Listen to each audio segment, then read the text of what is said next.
Students, so far we have discussed the first unit of concrete technology, which is completely based on cement and its properties and its tests, right? Now in today's class we are going to talk on aggregates, which is the second unit for this concrete technology course. Okay, so in this course, as seen on the slide, in this course we are going to talk about what are the different types of aggregates based on various properties, and how the shapes of the aggregates will influence the various properties of concrete, and how the size and structure and shape will affect the strength properties as well as durability properties. Along with this, we will also be talking about a detailed discussion on alkali aggregate reaction and alkali silica reaction. Besides discussing these, we will also talk about what are the deleterious substances which are available in the aggregates. So far we will discuss all these things from now on. Okay, so to begin with, we will be talking about, as the first part of the second unit, we will be talking about what are the different classifications of aggregates and how actually they are going to be helpful in defining various properties of concrete material or the concrete matrix. Okay, so to begin with, initially we will be talking about, you all know aggregates are generally classified into two types. One is coarse aggregate and the next one is fine aggregate. So usually coarse aggregate is called as gravel, and whereas fine aggregate is called as sand. Okay, so these two things, that is coarse aggregate which is called gravel and the fine aggregate which is called sand. So these two things will play a vital role in defining various properties of a concrete matrix. So from now on we will be talking about the in-depth analysis of coarse aggregates and the in-depth analysis of fine aggregates in this chapter. Okay, now, so why is it important to study aggregates? Is it necessary to study aggregates? Yes, it is necessary. Why? Because it occupies the aggregates, that is fine aggregate and coarse aggregates, will occupy almost 70 to 80% of the total volume of the concrete matrix. Besides this occupying the volume content, these aggregates will play a crucial role in developing the strength properties of concrete. If you want to attain strength, it is advised to use good aggregates with proper size. So we'll talk about what is the maximum size of aggregates, which size will give you the maximum strength and which shape will give you the maximum strength. So all these things we'll be talking about. Now before that, it is important, the aggregates study is very important in order to define various properties of a concrete matrix such as strength, durability, workability parameters.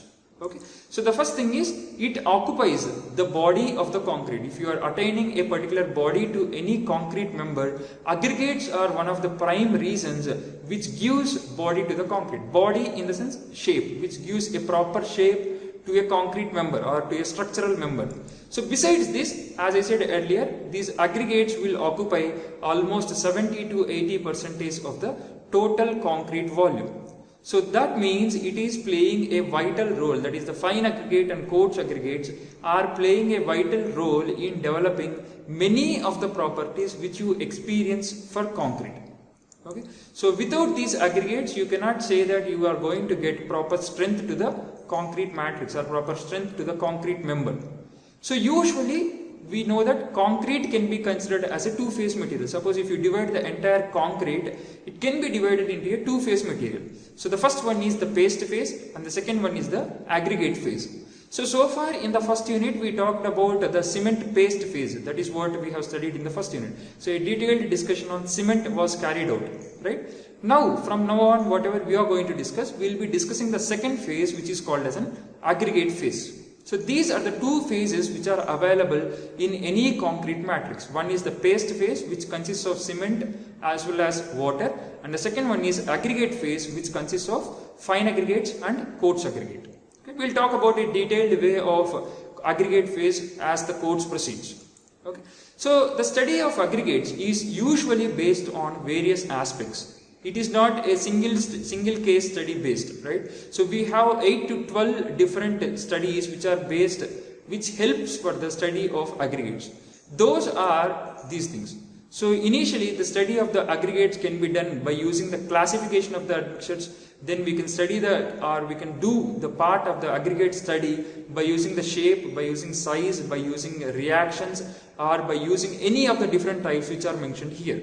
So all these things, whatever you see in the table, we will be discussing in today's class. Okay, so the first one which we are going to talk is classification of aggregates. Right? So usually, as I said earlier in the beginning slide, the aggregates are classified into two types. One is fine aggregate and the second one is coarse aggregate. That is based on size. So apart from the size classification, we have another classification of aggregates which is based on weight. Okay, so based on the weight of aggregates, we have three different types. One is normal weight aggregate, second one is lightweight aggregate, and the last one is heavy weight aggregates.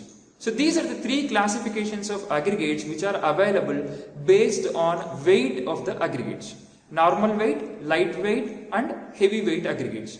So apart from this classification, we also classify aggregates, or the normal weight aggregates can be further classified into two types. One is natural aggregates, which consists of sand, gravel and all, whereas the second one is artificial aggregates, which consists of the materials which are produced artificially, such as fly ash. We have talked about, when we are talking about the discussion on admixtures, so we talked about fly ash.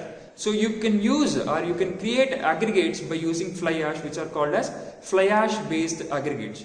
So whatever the aggregates that you prepare artificially by using some materials or by blending some materials, if you are able to prepare some aggregates, those are called as artificial aggregates. Okay, so these are the two classifications of aggregates which are again classified under normal weight aggregates. So apart from this, we also have classification of aggregates which are based on size. This is what we have discussed so far. So the first classification is the fine aggregate which have a size less than 4.75 mm. And the second one is coarse aggregate which have a size greater than 4.75 mm. So whenever we say fine aggregate, it means you are indirectly saying that, or you are indirectly accepted that the size of the fine aggregate should be less than 4.75 mm. Whereas the size of the coarse aggregate must be greater than 4.75 mm. So remember this classification based on size. So the fine aggregate will have less than 4.75 mm size and the coarse aggregate will have greater than 4.75 mm size. So this is how the classification of admixtures is done based on weight parameters and also based on size parameters. Okay. Now the next thing is sources of aggregates. How will you get these aggregates? Will you get in a just like that? No, you don't get the aggregates just like that. So usually all the aggregates, whatever you are finding, they will be available from the parent rock, which is also called as bedrock. Okay, so usually any aggregate that has to get formed, it must have a parent rock.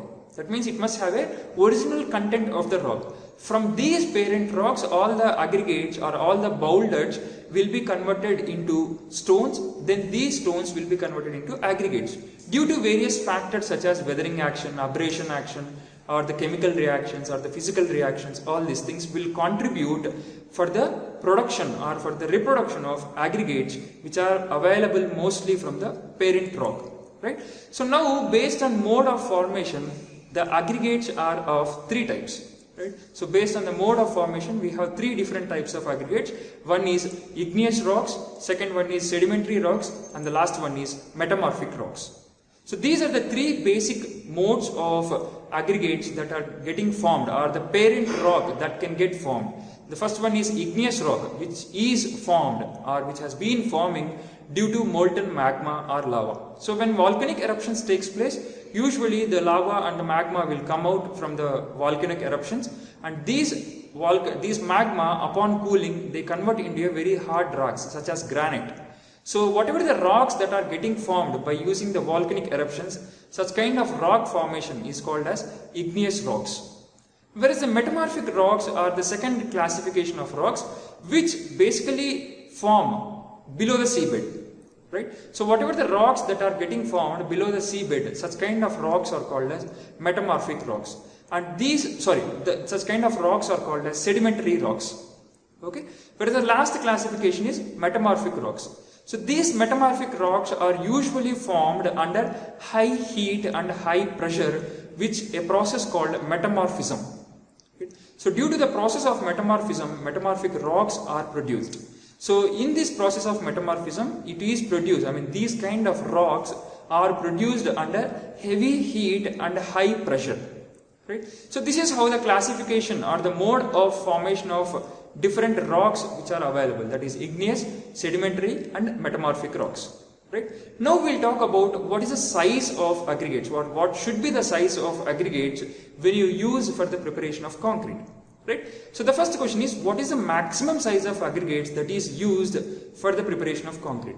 Usually it is said that 80 mm is the maximum size of aggregates that can be used for the concrete works or the preparation of concrete members.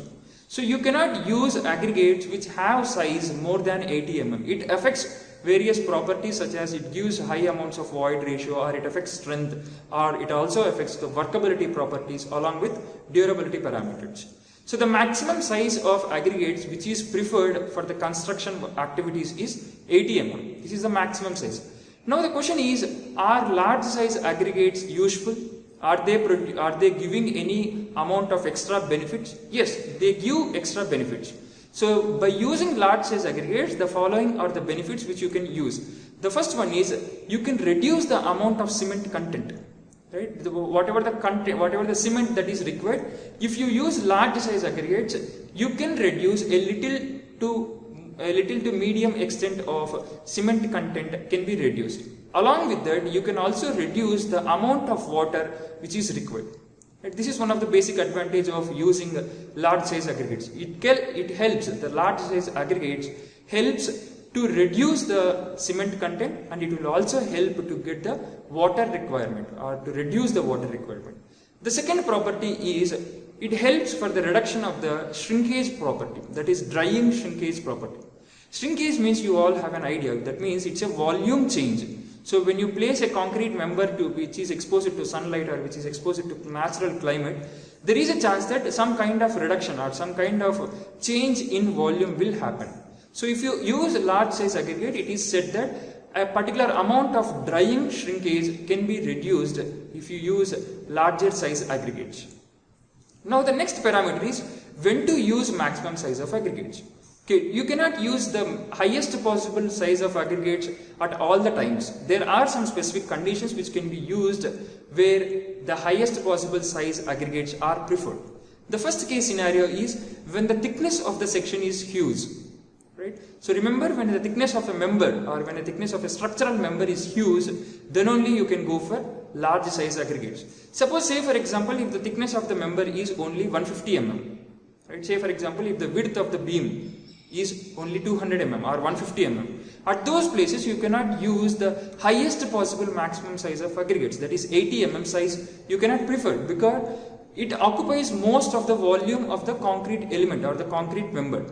So this is one place where you can use the maximum size aggregate. When the thickness of the member is large, you can prefer the maximum size aggregate. So if the thickness of the member is small, you should go for the next possible size aggregates which is not too high.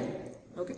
The other case is when the spacing of the reinforcement, that means if you take a reinforcement slab, if you take a slab, the reinforcement is provided along x-axis as well as along y-axis.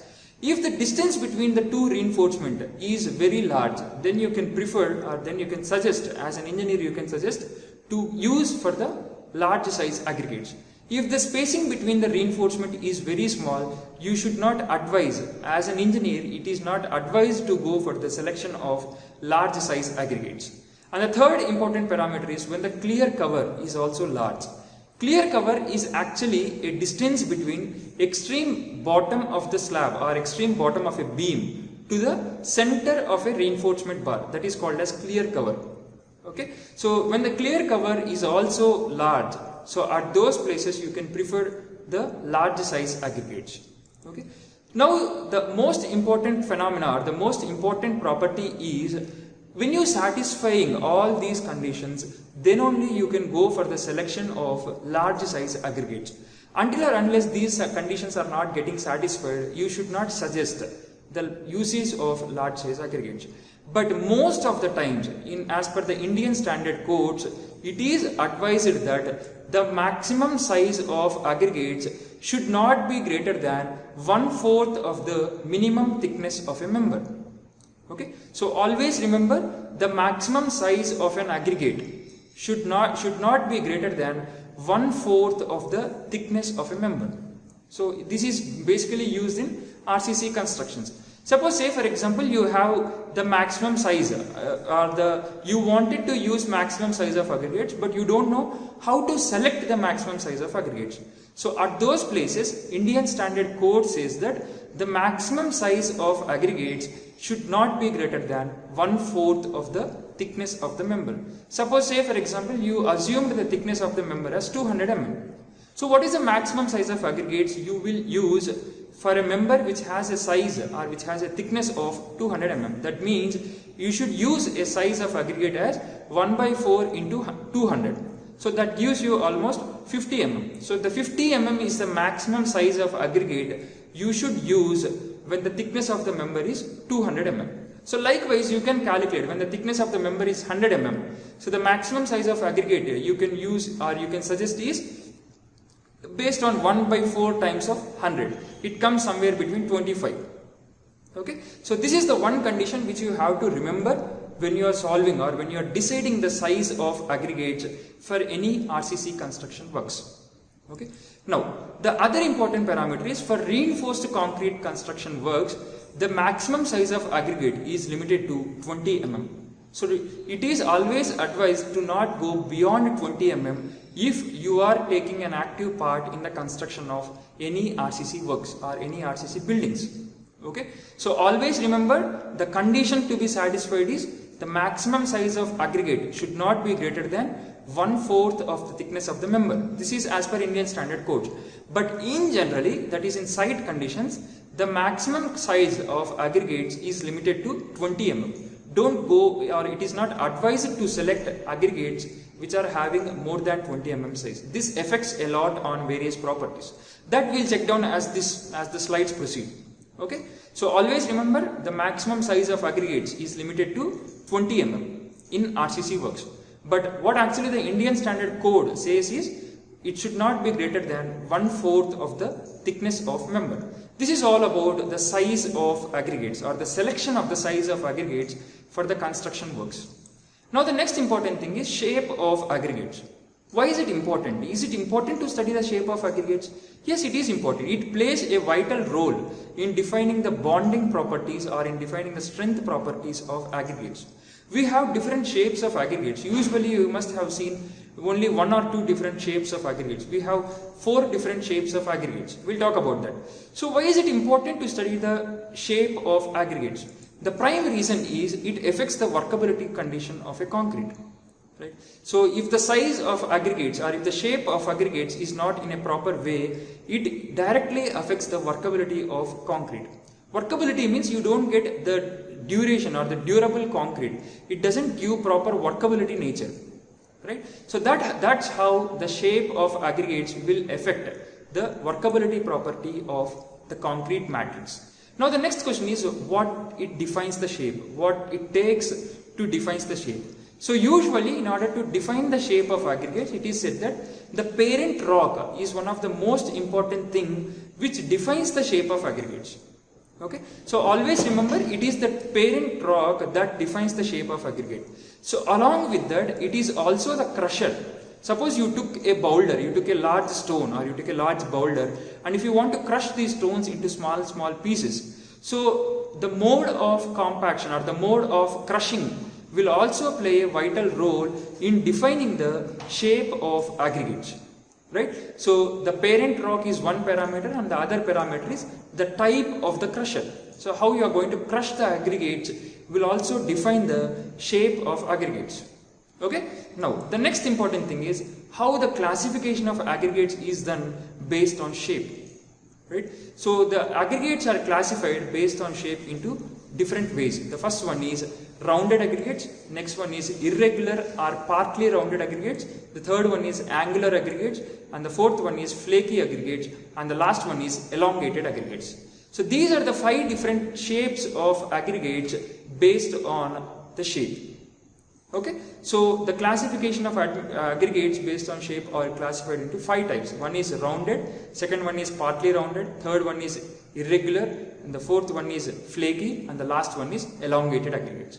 Now the question is which one you use. You have 5 different types of aggregates. Which one you are going to prefer? That is most important thing. And for what reasons you are going to prefer a particular shape of aggregates? Are you going to prefer rounded aggregates, or are you going to prefer elongated aggregates, or are you going to prefer flaky aggregates? So we'll talk about that, which one to prefer and where, and how to prefer, how does it influences the properties of a concrete matrix or the aggregate bonding. So that we'll talk now. Now the first thing is, we'll be talking about the economical aspects of aggregate. So when it comes to the economical aspect of aggregate, it is always advised to use round shaped aggregates besides angular aggregates. Okay. So when it comes to the economical point of view, as an engineer, you should suggest the rounded aggregates are the best suitable aggregates besides angular aggregates. But what happens with angular aggregates is it requires additional cement content. So usually it is said that angular aggregates will occupy or will need extra amount of cement content to have a proper bond between the aggregates and cement. Okay. So remember these 2 points. As far as economical point of view is concerned, it is always advised to use rounded aggregates. But as far as angular aggregates are concerned, it is required, or angular aggregates will be needing some extra amount of cement content. But besides discussing of these 2 points, that is angular and rounded aggregates, we are going to check which type of aggregate, either rounded aggregates or the angular aggregates, which one is best and why. So we'll talk about that before discussing, after discussing all these 5 different types of aggregates. Okay. Now, the most important thing is the flat particles or the flaky aggregates will make very poor concrete. We'll discuss about why it makes very poor concrete. So always remember, the flat particles or the flaky aggregates will make the concrete very poor. Okay. Now rounded aggregates. So we'll talk about rounded aggregates now. How actually these rounded aggregates, as in the name itself says, these are usually available in the round shape, and hence that they are called as round aggregates or rounded aggregates. Okay. So these aggregates, that is the rounded aggregates, are shaped by a factor which is called as attrition. That is due to high amounts of pressure. So these aggregates will get formed. And usually rounded aggregates are available in sea beds. So when you go to the beaches, you will find very smooth textured round aggregates, right? You all must have experience. So usually these rounded aggregates are available in the sea beds. Okay. So the next important thing is these halves, that is the rounded aggregates, will have a void content of 32 to 33%. Okay. So always remember, the void content of rounded aggregates is about 32 to 33%. The next important parameter is, and hence it requires less water to cement ratio. So less amount of void ratio. I am talking about less because when you see the round angular and flaky aggregates or the sub partly rounded aggregates, you will come to a conclusion that rounded aggregates will have less void ratio when you compare to the rest of the aggregates. Okay. So as far as discussion is concerned, rounded aggregates will have the least possible void ratio, that is 32 to 33% of voids will be available in the rounded aggregates. And hence, due to this less number of void ratio, it requires less water cement ratio. But the problem with rounded aggregates is, it is not advised to prepare high strength concrete by using rounded aggregates. So if you want to prepare M40 grade of concrete or M20 or M30 grade of concrete, you should not select or you should not opt for the rounded aggregates at those places, at those times or at those situations. You should go for the selection of angular aggregates because of the strength parameters. Okay. So this is how the rounded aggregates will influence the properties. So rounded aggregates are useful, but the thing is, when it comes to the strength point of view, rounded aggregates are not advised. And as the particle shape is round, it doesn't have a proper bond between the aggregates. So always remember, since rounded aggregates are having a smooth texture or having a round surface, the aggregates will not interlock between each other. And hence, if you are not getting the proper interlocking between the aggregates, the proper bond will not get formed between the aggregates. If the bond is not getting properly formed, obviously it affects the strength and it affects the workability of the concrete. Okay. Now the next thing is irregular aggregates. As the name itself says, these aggregates will not have a definite shape as you found in the rounded aggregate. These aggregates will have a irregular shape as you can see in the figure. Okay, so these irregular aggregates are basically formed, are also called as partly rounded aggregates. These are also formed by attrition process, but these irregular aggregates are basically formed either in the form of pit sand or in the form of gravel. So whatever the aggregates that you are seeing in the real-time scenario, all these aggregates are actually called as gravel, basically quartz aggregates. Okay, now these have a void content or void ratio of 35 to 37%, which is more when you compare with the rounded aggregates. In rounded aggregates, it is just 32 to 33%. But when it comes to the angular aggregates, it is occupying 35 to 37% of void content or the void percentage. But besides rounded aggregates, if you want to achieve high strength to any concrete, it is always advised to select angular aggregates only. Okay, so these angular aggregates will basically provide less work, not angular, irregular.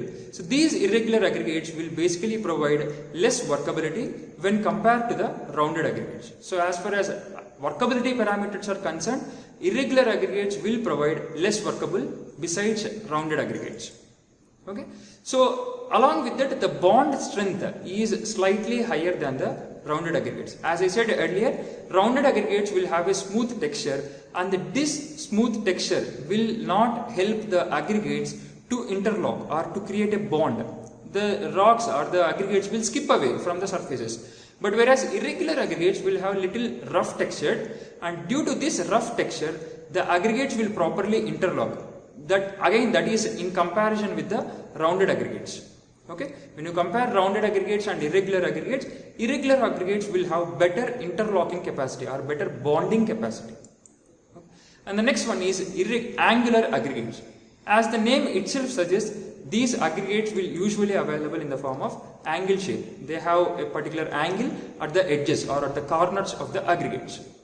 Okay, so it consists of a well-defined edges. As I said earlier, it consists of a sharp edges or the angular edges.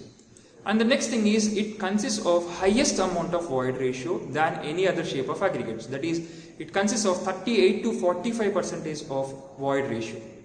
So rounded aggregates will have only 32 to 33, irregular will have 35 to 37, whereas this angular aggregates will consist of 38 to 45% of void ratio, which is very high. But still, the angular aggregates or irregular aggregates are preferred besides preferring rounded aggregates. The reason being, it provides, the irregular and the angular aggregates will provide better interlocking capacity, along with they also give better strength to the concrete.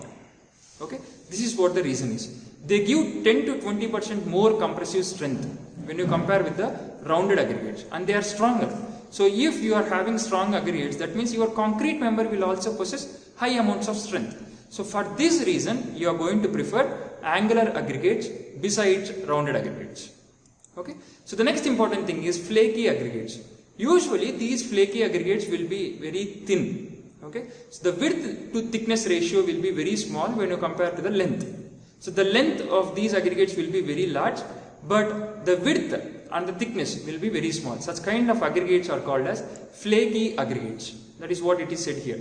The thickness is very small when you compare to the width and the length. So the most important thing is, these flaky aggregates will make the concrete very poor. It doesn't give proper durability or proper workability parameters. That means if you have all the aggregates as a flat particles, you cannot make a good concrete when the particles are flat. That means there is no sufficient amount of void space where fine aggregate will go and occupy the voids. Right? So for these reasons, a flaky aggregate will make the concrete very poor. So if you are an engineer, you should never suggest the usage of flaky aggregates in the construction process. Okay? Along with that, we also talk about elongated aggregates. These elongated aggregates will have very long length or very lengthy aggregates, which also makes the concrete very poor. Okay? These elongated and flaky aggregates are not all advised to use for the construction purposes. So remember these 2 points. Okay? So the most important thing is, what is specific surface area? So this is one thing which you have to study when you are discussing about aggregates. So specific surface area can be defined as surface area which is available per unit weight of the material. So specific surface area can be defined as the surface area which is available per unit weight of the total material. This specific surface area, that is SSA, specific surface area usually increases with the reduction in size. So smaller the size, higher the specific surface area. Larger the size, lower is the specific surface area. So always remember, specific surface area increases with decrease in size or the reduction in size. Now the next thing is, how will you find out the angularity of the aggregates? Right? We talked about angular shaped aggregates, right? So how will you define the angularity of the aggregates? Now in order to define the angularity of the aggregates, as you see here, you have different shapes of aggregates here. That is, they have different angles at different edges. How will you define these? There is a test procedure which is coined by a scientist called Shergold, and he made an angularity number which is suitable for all types of aggregates. Okay, usually this angularity number ranges between 0 to 11. So I'll talk to you about it. So angularity number is defined as the shape of the aggregates. So it is basically used to classify the aggregates based on shape. And this angularity number is coined by a scientist called Shergold. So what actually happens in this angularity test? So this angularity test is provided in the Indian Standard Code 2386 part 1 of 1963. Okay, if you want, you can refer this particular code book. Therefore you are going to get additional inputs which are required to perform the angularity test on aggregates. Right? So now what will you do in this test? You are going to define the shape. As I said in the second point, you are going to define the shape of the aggregates or the angularity of the aggregates. So as I said earlier, the angularity of the aggregates ranges between 0 and 11. Right? Now this method is based on the percentage of voids that is available in the aggregate. How does it is possible? We'll talk about that. So the procedure to find out angularity of the aggregates is, initially you take certain amount of sample of aggregates, maybe 1 kg or maybe 2 kg of aggregates, fill it in a steel container. Okay, so take 1 kg or 2 kg of aggregates roughly and fill it in a steel container. Once you fill in the steel container, don't fill all the aggregates or all the total weight of the aggregates, whatever you have taken, don't fill it in one go. So divide the aggregates into 3 different parts.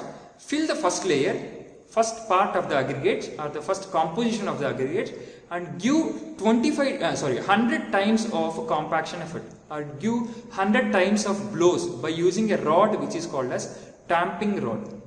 Right? This is the first step. So take some sample of aggregates. Once you take the sample of aggregates, pour the first part of the aggregates or the first composition of the aggregates and give 100 times of blows or 100 times of compaction by giving at a rate of 2 blows per second or 2 tampings per second. And how will you do this tamping? It is done by using a rod which is called as a tamping rod. I'll show you the figure in the later stage. Okay, so this is the first step. Now once you tamp the first layer of the aggregates, then pour the next layer of the aggregates, then again you give 100 layers of tampings or 100 tamping blows. Then again you fill the last layer, which is the third layer, again you give the third 100 tampings. So once the complete layers are filled, that is completely the top of the cylinder is filled, you remove the excess amount of aggregates that are available on the surface. Make sure that the surface of the aggregates or the top surface of the aggregate should be a flat. Okay, so once you make sure of the flat surface on the top of the aggregates, take the weight of aggregate along with cylinder. Right? So take the weight of aggregates along with the cylinder, that you can call it as W or capital W. Once you fill the entire aggregate, or once you take the weight of the aggregate along with the cylinder, pour out the entire aggregates and fill the entire cylindrical shape or the cylindrical container, whatever you have used, with water.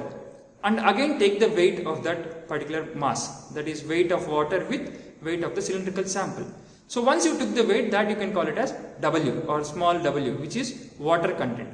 Now by using the weight of the container along with aggregates and weight of the water content that is used, By using these two equations, you can find out the angularity number by using this equation, which is angularity number equals to 67 minus 100 into capital W divided by C into GS, right? So where W or capital W is the weight of aggregate which is filled in the container.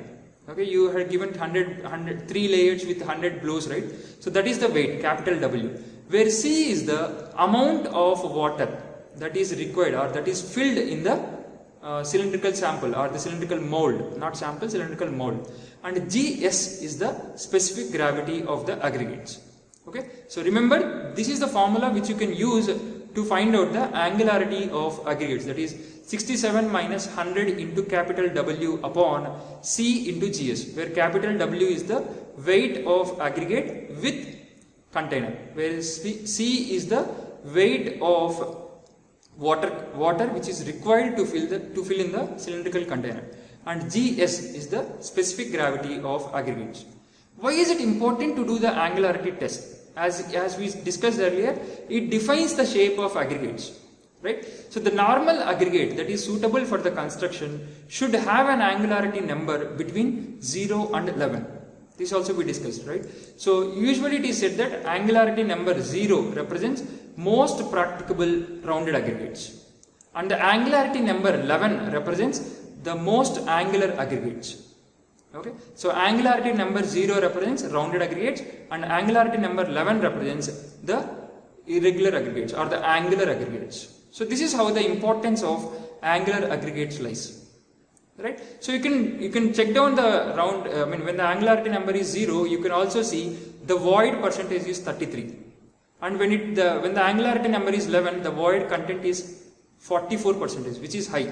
Okay, so based on the angularity number, the void ratio will also change. The smaller the void ratio, the smaller the angularity number, the lesser is the void ratio. The higher the angularity number, the more is the void ratio. Okay, so this is what I was talking about. The higher the number, the more angular the aggregates are. So it is advised to use angular shaped aggregates in the construction purposes. So we'll talk about when to use rounded aggregates and when to use angular aggregates. Right? This is what we are going to see now. Rounded aggregates versus angular aggregates. Which one you are going to prefer and for what reasons you are going to prefer. So the first thing is, texture of the aggregates will also play a vital role in defining the bond or in defining the property of the concrete matrix. As we already know that rounded aggregates will have a smooth texture. When the texture of the aggregates is smooth, they doesn't interlock properly. That means you don't get proper bond between the aggregates. Right? So rounded aggregates will have a smooth texture and hence less bond will be there. Angular aggregates will have rough texture. So due to this rough texture, proper interlocking will happen between the fine aggregates, coarse aggregates, cement and water. So when proper interlocking is happening, you are ensuring the maximum stability of the aggregates or the maximum workability of the aggregates along with the durability aspects. So the other important aspects is, if you want to use rounded aggregates, say for example you are constructing a structure where there is an availability of only rounded aggregates are available. At that time you cannot make the transport for 100 or 200 kilometers and go and get the angular or irregular aggregates, right? So at those times when you don't have an access to any aggregates other than rounded aggregates, at those places you can crush the rounded aggregates and you can use it for the construction purposes. So this is used, this point is specifically used only when you don't have an access to any other aggregates except rounded aggregates. You should crush the aggregates or you should break the rounded aggregates and then you can use it for the construction purposes.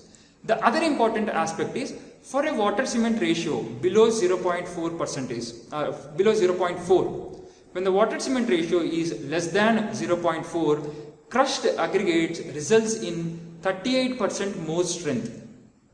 Remember, so for a water cement ratio below 0.4, the crushed aggregates will give 38% more strength than the rounded aggregates. So that means what does it indicate? It indicates when you crush rounded aggregates, they are giving more strength than the usual shape of the round aggregates. So it is always advised to crush the round aggregates and use it for the construction purposes, because you are able to increase 38% of the original compressive strength or the original strength. The other important aspect is at a water cement ratio of 0.65, when the water cement ratio is exactly equals to 0.65, it was observed that there is no clear cut difference in strength besides rounded aggregates and angular aggregates. So when the water cement ratio is less than 0.4, then you can use for the crushed aggregates. When the water cement ratio is exactly 0.65 or 0.6 sometimes, there is no difference between the usage of rounded aggregates or angular aggregates. They both give same strength parameters. Okay, but usually we don't prefer highest water cement ratio, that is 0.65 water cement ratio is very high, which makes the concrete to bleed. So that we will discuss in the next unit, which is fresh concrete. Okay, the other important aspect is cubical aggregates are preferred where very low water cement ratio is required.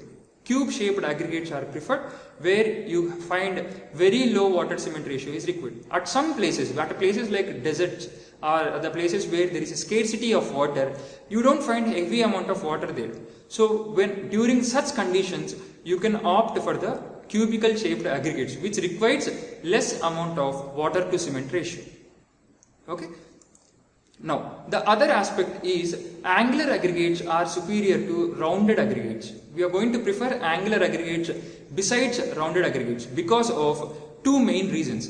The first reason is it gives, or the angular aggregates gives better interlocking capacity. So remember, angular aggregates are always preferred because of the better interlocking capacity. The other important point why we prefer angular aggregates is because of the strength consideration. This entire point will convey into a single word which is called as strength property. Okay, so due to these two reasons, that is, one is because of the interlocking capacity or the bonding capacity, and the second one is due to the strength property, angular aggregates are preferred besides rounded aggregates. Now I guess you all got an idea about when to prefer which type of aggregates based on shape. You have rounded, you have angular, you have elongated, you have flaky, and you have irregular. So out of all these five, irregular aggregates are mostly preferred because of the better interlocking capacity as well as because of the good strength properties to the concrete. Right? So in the next class, we'll talk about what happens with the texture of the aggregates. What are the different textures that are available in the aggregate and how does it influences. Okay? Thank you.